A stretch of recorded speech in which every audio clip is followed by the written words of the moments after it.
The surprise attack on Iran started with deception. Then came stealth bombers, bunker buster bombs, and tomahawks launched by a submarine.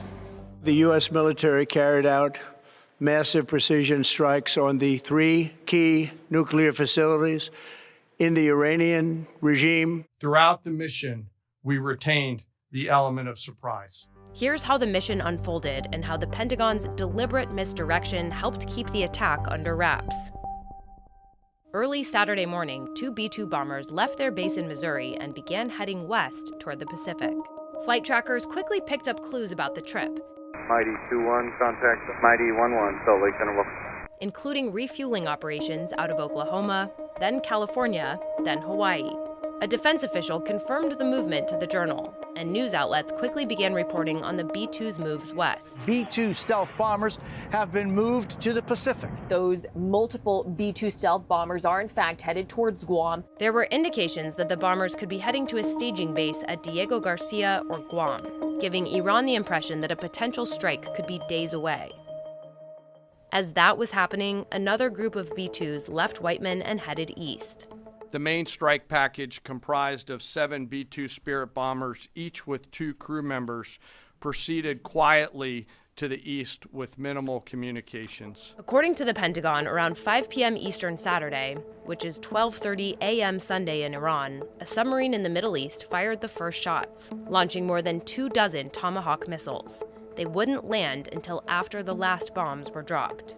Around 6 p.m., the strike package entered Iranian airspace. According to General Dan Kane, decoy aircraft were sent ahead of the B-2s, flying at high altitude and high speed to throw off Iran's air defenses.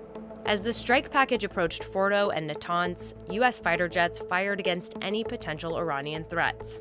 Then, from about 6:40 to 7 p.m. Eastern, the B-2s dropped huge bunker buster bombs on their targets. 12 GBU-57 massive ordnance penetrator bombs were dropped on Fordow, while 2 were dropped on Natanz, according to a U.S. official.